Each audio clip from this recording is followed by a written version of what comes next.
Purchasing a property in Spain is a very complicated process. So we're here today to answer all of your FAQs about buying property in Spain. This is a beginner's guide to buying Spanish property where we try to talk about Spanish taxes, cadastral value, what you can expect to pay, and some of the pitfalls that you might encounter if you want to buy a property here. We're here with Gemma and Alia from Pro Spain Consulting, and they're going to answer all of our FAQs. I'm Lainey. I'm Shawn. And this is Days We Spend.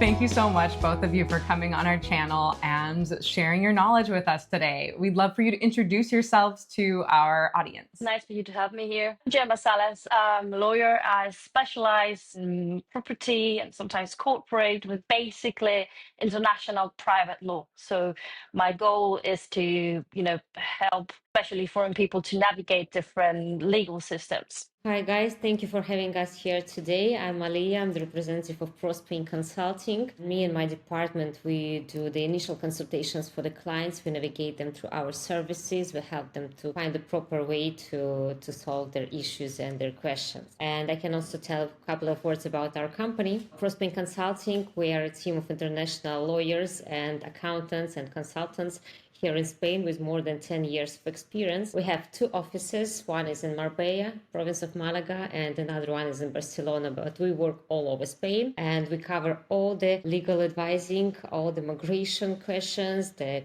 property purchase that we're going to talk about today, the taxes, and many, many things more that could be useful for foreigners here in Spain. Let's just start maybe with the basics. How do you buy a property in Spain? That's too big of a question. It's a big one. Where can people start? What would be like step one in the process? If we were coming to you guys today to buy a property, what would your advice be on how to get started? Of course, the first question would be where and what exactly would you like to purchase? If you have already found the property or not, we have reliable partners in different regions of Spain who could help you to search for the property. Can anyone buy a property in Spain, or do you have to be a Spanish citizen or a Spanish resident? What are the restrictions on buying property here? Anyone can buy property in Spain. You don't need to be resident or Spanish citizen or Spanish taxpayer. The only thing, if you're not resident or Spanish citizen, you will need to obtain the fiscal number. It's like identification number for foreigners in Spain, NIE. That will be enough to buy property. If someone doesn't have a NIE, you guys help them get that number? Sure, we could help with all the steps, starting from the initial consultation with obtaining NIE number and then with all the further steps. Someone who's a first-time buyer, are there any type of pitfalls to look out for? Like, what are some of the problems that come up when you're looking for a property? Well, the first thing you have to know, not every building in Spain is new. So there is paramount to do a deep investigation of what you're actually buying, because it is a necessity to do a proper due diligence. It could be scary if you don't do a deep investigation. First of all, we go to the land registry. Okay, we obtain what we call the nota simple, which would be a certificate of the ownership of the property, which is actually the most important thing.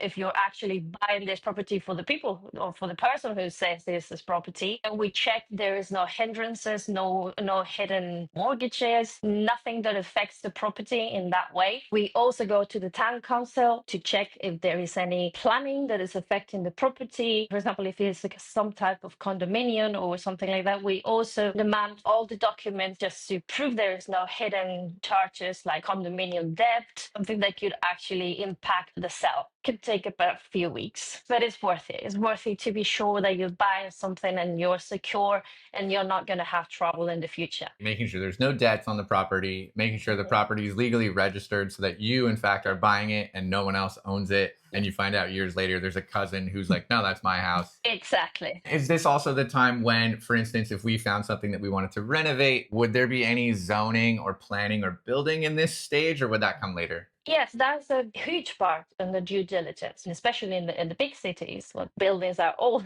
And you have to make sure that there is no planning affecting that particular street. If the building is historical, we can also help with a technical study to make sure the property is in good health and you are actually getting your money's worth. When you're buying a piece of history, I think this is money well spent. Saying get your money's worth, that is making me think of a word that I think people will come up against if they're looking at Spanish properties, and it can be a little confusing. So maybe you guys can talk about this. What is the cadastral value as opposed to the actual sale price of a property? And how does that interact with taxes, with purchase price? What's going on with cadastral value? Okay, we have two systems to register the property. One is the land registry I told you about. It tracks the ownership from a same property back in time, sometimes even centuries. You can track down who was the owner of the property like 100 years ago. That's what gives you the safety what you're buying is actually true. And there's the cadastral. Cadastral is just like a graphical description of the land that if you have the plot, you can see the boundaries, you can see who is your neighbor, and it gives you a minimum value of that property. That minimum value is the cadastral value. This value is important because it states the minimum value plus a certain rate that has to be applied from which the purchase can be sold. When you buy a property, you have taxes to pay and you have to have that value into account. So that's very important. And we also obviously included in this due diligence I was talking to you about, because it's important to know if, for example, the space that you're buying is the same in the land registry and in the cadastral. Coming from the US, the value of the home is whatever you sell it for. There's no like government agency that says it's worth 500,000. So property tax is assessed on the sale price of the home, but we understand that property tax in particular is assessed on the cadastral value. Well, it's a minimum value. You can buy for whatever price you want, but you have to have that minimum value in account when you buy. I don't know if you want to, if it's too soon to talk about tax rates now or what type of taxes you pay when you buy. Taxes you're going to pay for the property depend on the property itself. If it's a new property, new building, you pay the back taxes. You are buying something new and you pay, it is normally 10% of value. And if there is a property that's been previously owned, you pay a different tax. This different tax is called ITP. It's called the transmissions. And this is the one who has into account the cadastral value of the property. That's what is important. So the VAT tax will be on the sale price, not the cadastral value? Tax will be applied when you're buying a property that is new, that you're buying from the constructor. If you're buying your property from a person who's been the previous owner, the tax you're going to pay is different. That's when the cadastral value comes into action and tells you the minimum price for which you have to sell or buy the property. How often is that number or assessed? Does it happen only once when you buy the property, or does it happen every year? It depends on the townhome. It is a value that is determined by the council, depending on the value of the surrounding area, the services they have. It may be years. It is very minimal. Don't be scared about the cadastral value. It's just the reference of the area. If you have like a public transport, good schools, parks, you are close to the town center, you are on the outside. It depends on many factors. In pure Spanish fashion, depende. I was going to say Yeah. One last question about cadastral value, because it's my favorite word. If you make significant improvements or changes to a property, is that going to trigger a reassessment of the cadastral value? Is that going to affect your property taxes moving forward? Yes, I mean, adjustments are made sometimes, and it mainly depends on the area. If you had a pool, they will, but if you get a brand new kitchen or new windows or something that is not affecting the plot, the land, it doesn't really have to go or increase. But again, it's a value that it sounds scary, but it isn't.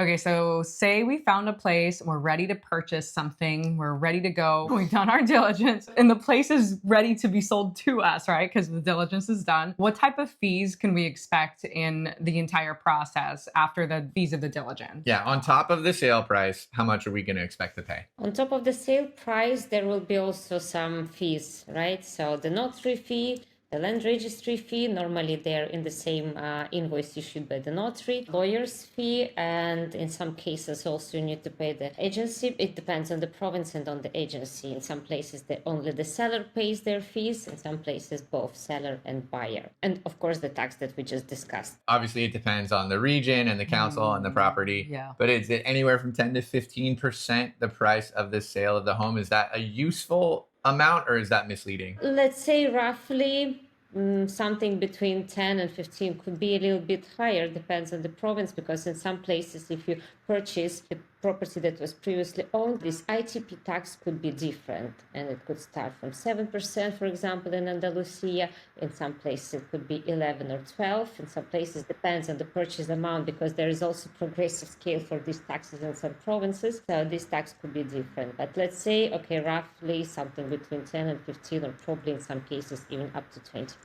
So what's the timeline from seeing that property to actually having keys in hand? It depends on the stated building. If you're telling me you're going to buy a very old 200 years old building, it's going to take a few more weeks than normally. If it's a normal flat in the town of Barcelona, for example, or a newly built house or a villa, obviously it will reduce. That's why we set mechanisms into account to secure the property while we do all these things. One of the things could be the escrow you have in the States, that we also use it here. Other thing could be the arras, which is a security contract. Okay, you pay a part, you secure the property, and then it gives you, it is entirely up to you. Like, I need 1 month, I need 2 months to do this, and the property is secure. If the buyer doesn't sell you the property at the end of the time, he will normally have to return the deposit double. So believe me, they actually sign it. And if you back up, we can establish mechanisms like, for example,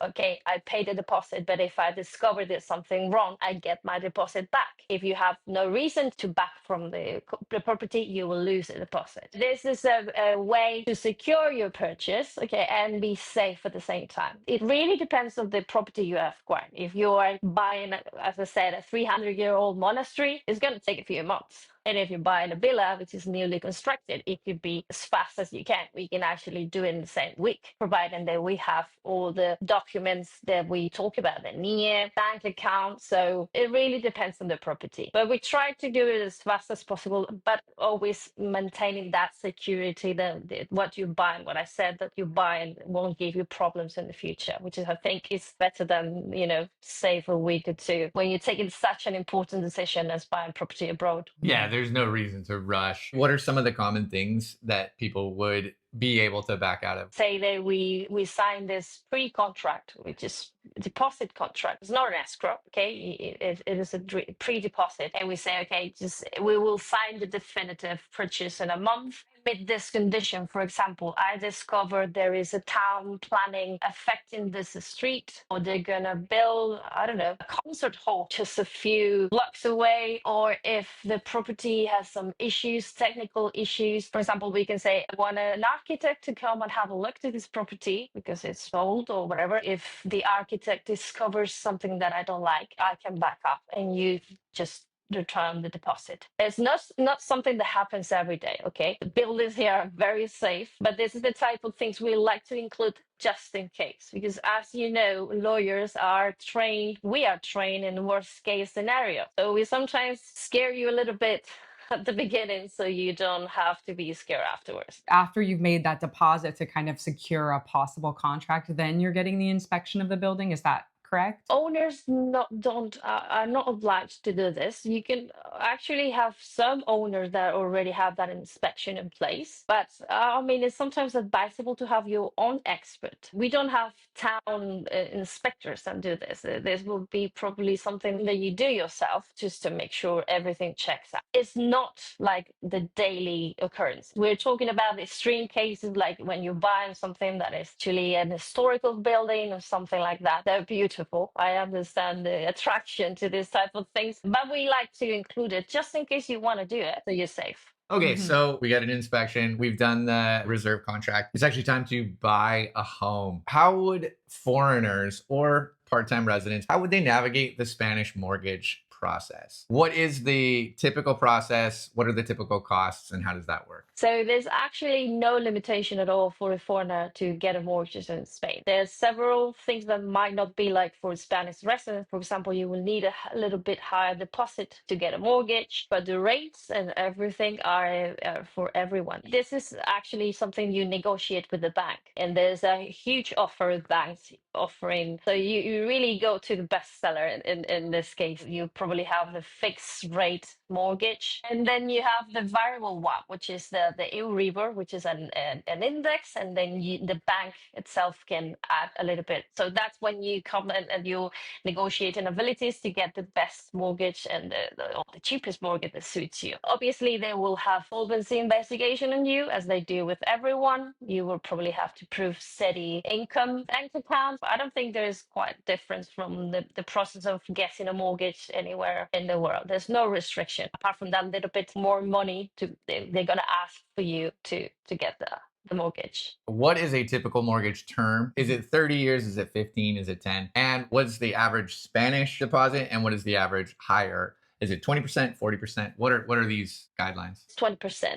After the housing crisis that we have in 2008, when the banks were getting mortgages for 100% of the property value, it was established that at least you needed 20% to get a mortgage. For non-residents or for foreigners, they could ask for 30%, 40%, but it really depends on the bank. Is that something that you can negotiate, or is it pretty fixed? Yeah, you can negotiate it. Obviously, the bank, if you are living abroad, having to account that if you fail or you default your mortgage, it's going to cost them a lot to pursue you. Is a 30-year mortgage pretty typical? Is a fixed rate versus a variable, are they all pretty dependent on your personal situation, or is there a more common option? The 30 years situation here is common, but I think for foreigners, they won't let you get a mortgage for that long period. The most typical period of repayment of a mortgage could be between 15 to 25 years to repay. You need to get to the 75-year-old mark and have your mortgage paid. So it really depends on your age and the bank you're choosing and how old are you. If someone was retiring in Spain and they wanted to buy a property, would getting a mortgage be more difficult, or will the terms be a little bit stricter, a little bit shorter? The only thing affecting this would be the repayment length, okay? But that would be the same for a Spanish resident. If a Spanish national, one of 75 years old, wants to get a mortgage, it's going to find the same the same obstacle. People in Spain live to be 100.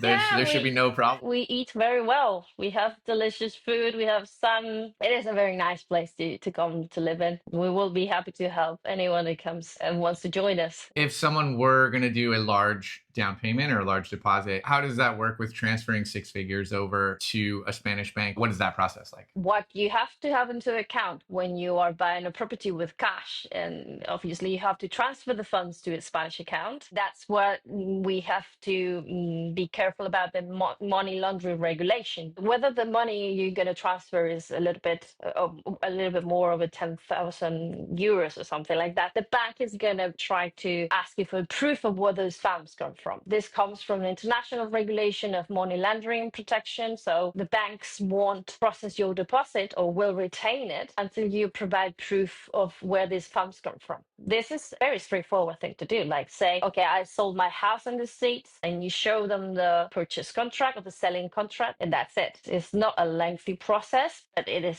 something that you have to have into account. Is that something that you help new buyers set up? Let's say, again, someone was overseas. Would you help them set up a bank account? Is that something that Pro Spain Consulting does? Yes, of course. We do help to open a bank account and help with providing the proper documents to the bank in order to pass the KYC procedure and transfer the funds here. And also, if we talk about purchasing the new building, the new projects directly from the developer, then also we'll need to pass the KYC procedure with the developing company. So there most likely will be 2 KYC for the bank and for the developer. Property taxes is going to be an ongoing cost of home ownership. And I think it's important for people to understand what that means. Once you are an owner, you have an annual tax on the property. This is the IBE. It depends on the cadastral value, okay? It depends on the town hall. It is not a huge tax. Okay. And then you also have all the council taxes like waste collection. It depends on the area. It's not the same to have a flat in the most coveted area of Madrid, Barcelona, or Marbella. You're not going to pay the same tax there as if you are in the outskirts of a little town. It can range for, I don't know, normal flats in Barcelona could be 1,000 euros, 150 a year. I don't think that kind of tax should scare you away. No. So aside from property tax, are there any other taxes that you as a homeowner will have to pay every year or, every so often? Yes, depending on whether you're Spanish fiscal resident or not, there will be different tax declarations that you have to submit. For Spanish non-residents who purchase the property and don't live here, they will need to submit annually model 210. Once you purchase a property, and this next year you will need to start submitting this declaration. Also, if you rent it out, then you will need to declare there your rental income and pay tax on it. And if you're a property owner living in Spain, a resident, then you will need to include this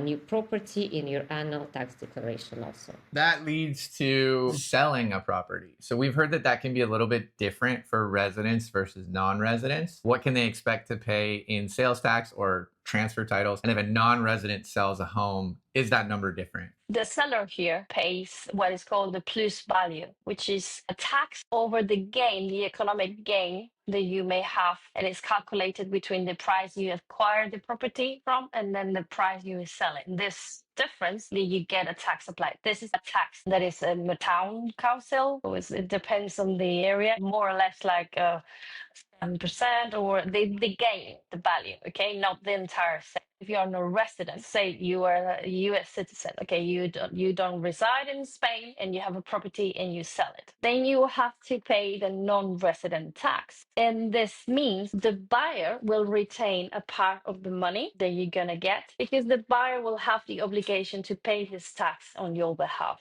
And if, for example, if you sell the house and you gain nothing, you could actually compensate those two values. So this might sound tricky, but in fact it's very straightforward. But it's very important to do this because this can impact you, and you really need someone to advise you during this process, okay? Because if you're gonna sell and you don't get the full price, you're gonna wonder why. And this is because this taxes, you're not paying the tax. The buyer of the property will pay on your behalf. So if you bought a property 5 years ago for 100,000 euros and you decide to sell it as a non-resident and it's 150, roughly what percentage would you pay for this tax? But where would you like to sell your property? Say it's an apartment in Madrid. Okay, let me check. You always have to have into account this is a town council tax. What I'm gonna give you may not be the same. Madrid will not be the best example. 29% of the value of the gain, okay?